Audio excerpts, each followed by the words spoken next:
j'ai rien à dire, c'est parfait. Alors, quel est le taux de chômage des hommes et des femmes en France en 2009? Ça, je sais pas trop, mais je sais que les femmes sont plus touchées par le chômage que par les hommes. Ça, c'est pas juste. Alors, qui était Léonard de Vinci? Alors, Léonard de Vinci, c'était un grand écrivain, assez connu.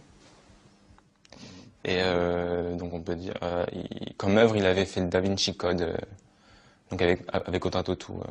Avec Audrey Tautou. Ah oui, d'accord. L'actrice. Ouais. Que s'est-il passé lors du dernier référendum européen? Ils ont voté non contre la prostitution européenne, en fait. Contre la prostitution européenne? Ouais. Qui a voté non? Tout le monde, sauf les Hollandais, parce que pour eux, ils aimaient bien la prostitution. Ah ouais. Et vous en pensez quoi, vous? Moi, je suis ni pour ni contre, en fait, parce que j'ai pas l'âge de voter. Alors, comment est formé un sonnet? Alors, le sonnet est formé de 2 quatrains et de 2 tiercés. 2 tiercés. Tiercés gagnant, bien sûr. Oui, pour... Non, enfin, il y a 2 quatrains, 4 et 2 tiercés avec 3. Il ne faut pas que ce soit dans le désordre, en tout cas. Non, c'est d'abord les quatrains, après les tiercés. D'accord, merci bien. Pouvez-vous me parler de l'âge de pierre? Alors, l'âge de pierre, c'est à peu près vers les 30-35 ans. Enfin, c'était un apôtre du Christ, donc oui, à peu près 30-35 ans. Ah ben oui, pierre.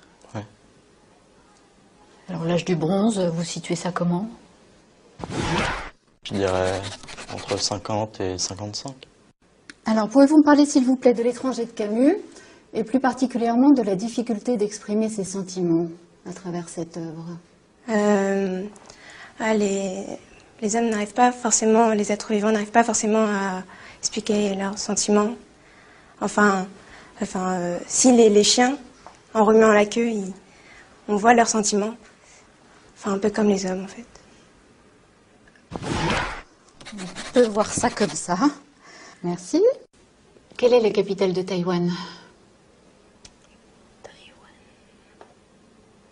Médine. Made in Taïwan. Voilà.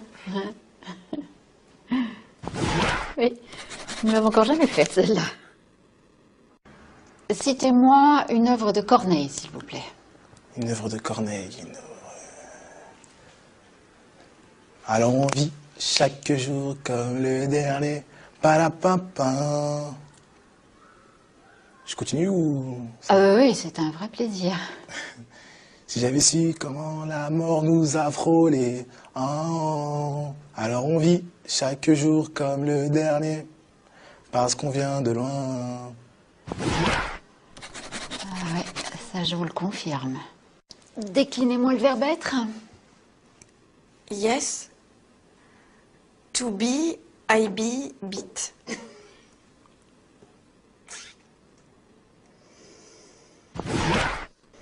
C'est un peu court.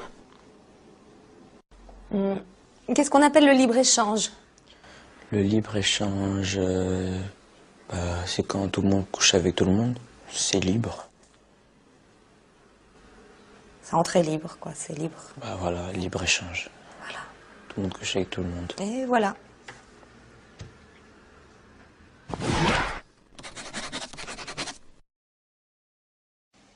Pouvez-vous me définir l'adolescence? Ouais.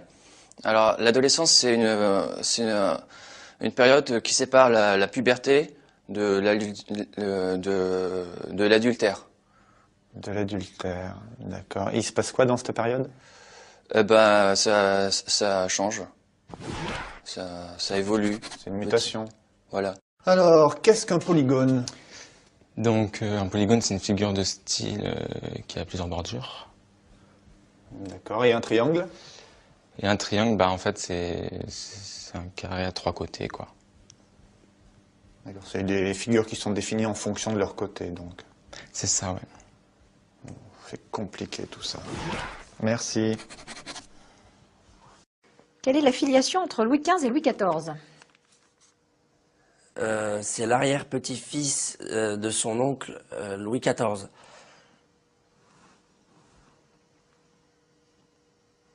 L'arrière-petit-fils de son oncle Louis XIV. Ouais. C'est une grande famille. Alors parlez-moi de la Révolution française. Alors, la Révolution française, les Français s'insurgent et vont prendre la Bastille. Et cela se termine avec le 14 juillet et les feux d'artifice. Et le bal des pompiers. Alors, parlez-moi de la loi des probabilités. En fait, c'est une loi en mathématiques qui, on ne sait pas en fait si elle existe ou pas. Ah bon? C'est pour ça, ça s'appelle comme ça en fait. Ah, vous êtes sûr de ça? Ouais, c'est probable, ouais. Mais c'est pas certain. C'est probable ou c'est certain? Bah, c'est la loi en fait. Quelles sont les 3 grandes époques de l'histoire de l'humanité? Les 3 grandes époques de l'humanité, il y a l'âge de pierre, l'âge de bronze et l'âge de la retraite. C'est cette dernière qui est la plus longue. Elle dure pas très longtemps, mais c'est la plus importante. Bien, alors parlez-moi des croisades. Donc les croisades, en fait, donc c'est un voyage qui est organisé, c'est un voyage en bateau qui est organisé par le pape. Ah, c'est super ça, c'est comme la croisière s'amuse quoi. Non, parce que la croisière s'amuse, c'est plus pour la télé, mais en fait, lui, le pape, il organise ça, c'est pour rassembler tous les fidèles, pour qu'ils puissent parler entre eux et tout, mais que ça soit plus détendu. Comment est mort Napoléon? Il est mort guillotiné, comme Bonaparte. Comme tous les rois, en fait. Comme Napoléon Ier.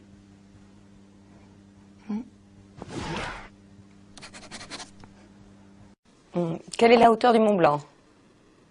Alors, la hauteur du Mont Blanc, c'est 4807 mètres au-dessus de la mer, parce que quand elle monte, forcément.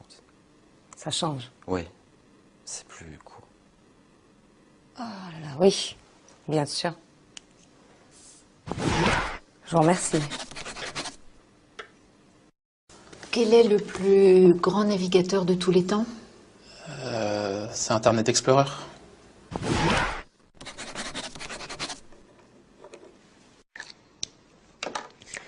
Quels sont les enjeux du réchauffement climatique? C'est la glace des pôles qui font trop vite sur la capote glaciaire. Capote ou calotte? Les deux, de toute façon, c'est au même endroit. Ah oui, j'avais oublié, c'est vrai. Très bien, merci. Amis de la poésie, bonjour. Parlez-moi de l'œuvre de Rimbaud. Rimbaud, il a fait plein de trucs. Comme quoi? Rimbaud 1, Rimbaud 2, Rimbaud 3, les autres.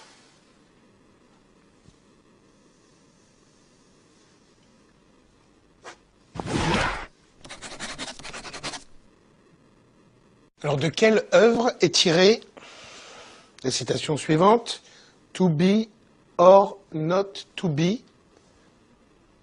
C'est la question.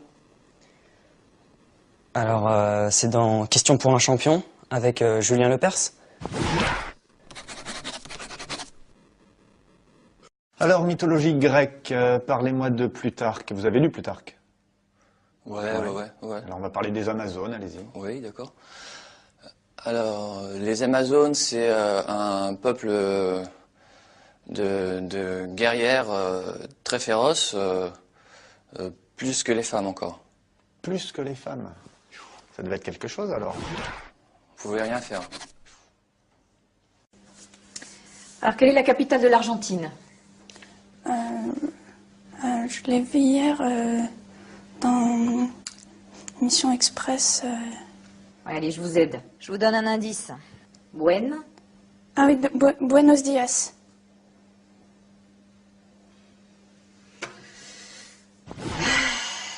Gracias. Bon, maintenant, parlez-moi de Christophe Colomb. Christophe Colomb, il fait la découverte de l'Amérique. Fut. Oui. Récitez-moi le passé simple du verbe faire. Bah, je fus, tu fus, il fume, vous fumez, nous fumons, ils fussent. On fume du bon, là. Dites-moi pourquoi Jules César était considéré comme un dictateur.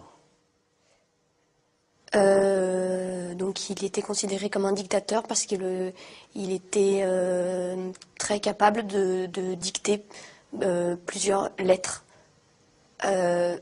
en même temps, à la fois, d'un coup. Il était très rapide. Ouais. Quelle est la taille de Hong Kong? 10 mètres peut-être, un peu plus. Très très grand. 10 mètres, ouais. Très bien. Merci. Et quel est le poids de l'Internet dans l'économie mondiale? Bah ça, c'est assez important parce que comme il y a beaucoup de sites de rencontres, bah, du coup, il y a quand même aussi beaucoup de divorces par la suite. Donc, ça veut dire que les gens ils se séparent et comme ils commencent à se séparer, donc faut commencer à aller chercher d'autres apparts, d'autres maisons. Donc, au final, c'est pas plus mal parce que ça relance l'économie, l'immobilier, tout ça. Donc, en fait, c'est bon. Est-ce que vous pouvez me parler des débuts de la civilisation chinoise? La civilisation chinoise, en fait, au début, les Chinois, ils n'avaient pas d'ordinateur, alors c'est pour ça que, en fait, ils comptaient avec leur boule et... Avec leur boule... Allez-y, développez. Baby-foot, quoi. Enfin... Avec les boules du baby-foot? Oui. Comme au baby-foot. Ah oui, comme un baby-foot. Et au niveau de la Seconde Guerre mondiale, est-ce que vous pouvez me parler un petit peu de la chronologie du conflit? En 1939, les Américains déclarent la guerre aux États-Unis. Ensuite, c'est la France qui se fait prendre donc par derrière par les Allemands. Et ça se finit en 1918, mai 1918, par le traité de Versailles à Verdun.